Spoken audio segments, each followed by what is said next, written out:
Hi friends, சாஸ்திரமும் சமையலும் நம்ம சேனலை இன்னும் சப்ஸ்கிரைப் பண்ணலையா? சப்ஸ்கிரைப் பண்ணிக்கிங்க. இன்றைக்கி நம்ம என்ன பார்க்க போகிறோம் அப்படின்னு பார்த்தீங்கன்னாக்கா, மாங்கல்ய பலம் தரும் பஞ்சம திதியை பற்றி தாங்க. நம்ம பஞ்சம திதி மாங்கல்ய பலம் பெறத்துக்கு நம்ம என்னென்ன நம்ம வந்து சிம்பிளாக வீட்டிலே பண்ணிக்கலாம் அப்படின்னு சொல்லிட்டுங்க. இந்த மாதத்தில் பார்த்திங்கன்னா பஞ்சமி திதி வந்து செவ்வாய்க்கிழமையில் வந்திருக்குதுங்க. திங்கக்கிழமைக்கு ஈவினிங்கே வந்துருச்சு. நான் உங்களுக்கு செவ்வாய்க்கிழமைக்கு அதிகாலையில் பண்ணுறது ரொம்ப விசேஷம் இது. அதனால் நான் அவங்களுக்கு வந்து சிம்பிளாக, ரொம்ப சிம்பிளாக மாங்கல்ய பலம் பெற நம்ம கணவர் வந்து நீண்ட ஆயுள் ஆரோக்கியத்தோடு இருக்கிறதுக்காக நான் வந்து இதை நான் உங்களுக்கு இந்த பூஜையை காமிச்சிருக்கிறேங்க.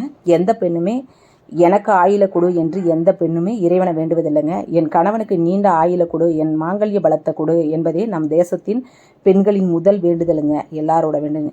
குறைவில்லாத மாங்கல்ய பலத்தை தரும் பஞ்சமாதேவி பூஜை தாங்க நம்ம வந்து சிம்பிளாக, ரொம்ப சிம்பிளாக வீட்லேயே மாதம் பஞ்சமி திதி வந்தால் அதை நம்ம விடாமல் எப்படி பண்ணிக்கணுங்கிறத நான் உங்களுக்கு காமிக்க போகிறேங்க.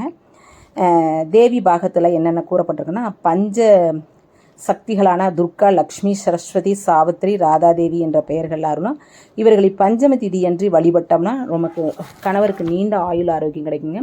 இப்படி குத்து விளக்கில் வந்து பார்த்திங்கன்னா காசு போட்டுக்கிட்டு விளக்கேற்றுறது லக்ஷ்மி கடாட்சம் கிடைக்கும் நமக்கு.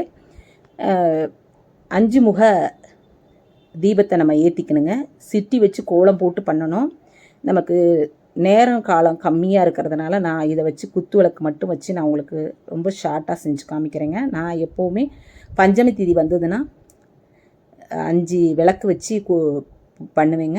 இன்றைக்கி வந்து குத்து விளக்கு வச்சு உங்கள்கிட்ட நான் செஞ்சு காமிச்சிக்கிறேன். செவ்வாய்க்கிழமையில் வந்திருக்குதுங்க. இதை தவற விடாமல் ஒவ்வொரு பஞ்சமி திதியிலும் நம்ம வந்து இப்படி வழிபட்டு நம்ம வந்து மாங்கல்ய பலம் பெறணும்னு குங்கும அர்ச்சனம் பண்ணுறப்ப ரொம்ப வீட்டில் வந்து பார்த்திங்கனாக்கா கணவர் நீண்ட ஆயுளோட நோய் நொடி இல்லாமல் இருப்பாங்க. நம்ம உட்கார்றப்ப எப்பவுமே மணப்பலகை இது போட்டு தாங்க உட்காரணும். வெறும் தரையில் உட்காரக்கூடாது. இதுக்கு பிள்ளையார் வந்து மஞ்சள் பிள்ளையார் பிடிச்சிக்குவாங்க. இதில் வந்து நம்ம குங்கும அர்ச்சனை பண்ணுறதுனால நம்ம வந்து இதில் வந்து இன்றைக்கி குங்குமத்தால் பிடிச்சிருக்கேன், பன்னீர் போட்டு பிடிச்சி வச்சுருக்கேன். எப்போவுமே ஒரு பூஜை பண்ணுறப்ப அன்றைய கிழமை திதி இதெல்லாம் சொல்லி நம்ம குலதெய்வத்தோட அனுகிரகத்தை வாங்கிட்டு ஃபஸ்ட்டு பிள்ளையார் பூஜை தாங்க பண்ணணும். பிள்ளையாருக்கு பண்ணிவிட்டு அவருக்கு ஒரு நெய்வேத்தியம் வச்சு படைச்சிட்டு அதுக்கப்புறமா நம்மளோட வேண்டுதல் கோரிக்கை என்ன அப்படின்றத நம்ம வந்து பண்ணணுங்க. நான் வந்து பார்த்திங்கனாக்கா இன்றைக்கி வந்து தாயி மூகாம்பிகாவோட படத்தை வச்சு நான் பூஜை பண்ணியிருக்கேன். கணபதி பூஜை தான் ஃபஸ்ட்டு. கணபதி பூஜை ஓம் தத்ருபுருஷாய வத்மஹே வக்ரதுண்டாய தீமஹே தன்னோ தன்கி பிரயோஜதா. விநாயகரோட மூல மந்திரத்தை சொல்லி விநாயகரோட போற்றி 21 போற்றியை சொல்லி பூஜை பண்ணி இன்றைய கிழமை திதியெல்லாம் சொல்லி பூஜை பண்ணி அவருக்கு ஒரு நெய்வேத்தியத்தை காமிச்சு நம்மளோட திதி கிழமை நம்ம வீட்டில் உள்ள பெயரெல்லாம் சொல்லி அன்னைக்குங்க இந்த அர்ச்சனை நம்ம ஸ்டார்ட் பண்ணி பிள்ளையாருக்கு ஃபஸ்ட்டு ஒரு நெய்வேத்தியம் வச்சு படைக்கணுங்க. படைச்சிட்டு நம்ம இந்த இதை ஸ்டார்ட் பண்ணிக்கலாம் பூஜையை. ஒரு சிலரோட கணவர் வந்து பார்த்திங்கனாக்கா உடம்பு சரியில்லாமல் இருப்பாங்க. இது நமக்கு வந்து டக்குன்னு தெரியாது. நமக்கு இதெல்லாம் ஜாதகத்தில் 8ஆம் பாவத்தில் பார்த்திங்கனாக்கா கிரக சேர்க்கையில் சில சமயம் சரி இருக்காதுங்க. பாவ கிரகங்கள் சேர்ந்துருந்தாலும் இதனால் நமக்கு வந்து மாங்கல்ய தோஷம்னு வந்து ஒரு சிலர் சொல்லுவாங்க, ஒரு சிலர் சொல்ல மாட்டாங்க. நம்ம வந்து ஒவ்வொரு டைமும் இப்படி வந்து செவ்வாய்க்கிழமையில் வரக்கூடிய வெள்ளிக்கிழமையில் வரக்கூடிய பஞ்சமி திதியை தவற விடாமல் நம்ம பண்ணிக்கலாம். ஒவ்வொரு பஞ்சமிக்கும் நம்ம மாதம் ஒரு டைம் குங்கும அர்ச்சனை பண்ணுறது விசேஷம். நம்ம எந்த கோயில்களுக்கு போனாலும் குங்கும அர்ச்சனை பண்ணிக்கலாம்.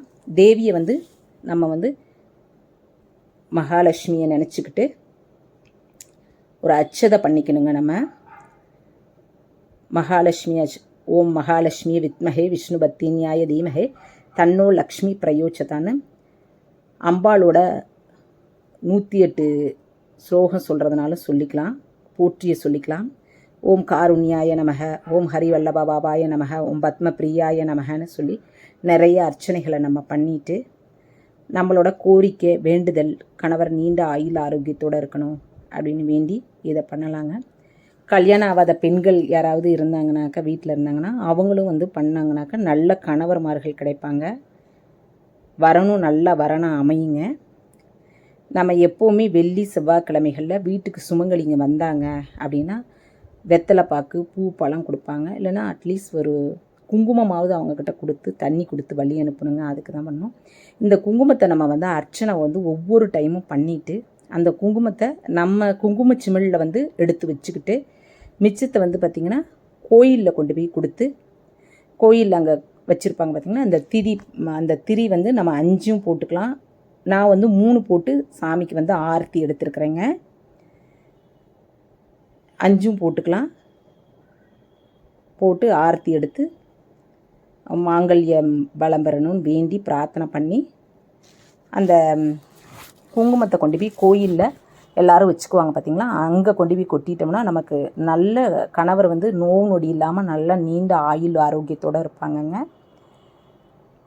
ஒவ்வொரு செவ்வாய்க்கிழமை வெள்ளிக்கிழமை பௌர்ணமியில் பண்ணலாம். ஆனால் பஞ்சமி திதியை நம்ம தவற விடக்கூடாதுங்க. அதுதான் நம்மளுடைய மாங்கல்ய பலம் தரக்கூடிய திதிங்க. ரொம்ப விசேஷமானதுங்க. இதை வந்து ருதுவாகாத பெண்கள் வந்து பண்ணினாலும் நல்ல கிழமையில் குழந்தைங்க வந்து ருதுவாகுவாங்க. நம்ம குழந்தைங்க வீட்டில் குழந்தைங்க இருந்தாலும் நீங்கள் குங்குமத்தை வச்சு அர்ச்சனை பண்ண சொல்லுங்கள் குழந்தைங்கள. இப்படி எல்லோரும் நம்ம வந்து பண்ணினோம்னாலும் நல்லது தான். கோயில்களுக்கு போகிறப்ப மாதம் ஒரு டைம் நம்மளோட கிழமை இல்லைன்னா கணவரோட அந்த நட்சத்திரம்லாம் இருக்கும் பார்த்திங்களா, அப்போ போய் கூட நம்ம பண்ணலாங்க. பண்ணிக்கிறது ரொம்ப விசேஷங்க. இந்த மாதிரி நம்ம வந்து குங்குமம் வாங்கிட்டு போய் ஒரு 1/4 கிலோ வாங்கிட்டு போய் அர்ச்சகர்கிட்ட கொடுத்து குங்குமம் அர்ச்சனை பண்ணுறது ரொம்ப விசேஷம். நம்ம சேனலை சப்ஸ்கிரைப் பண்ணிக்கோங்க.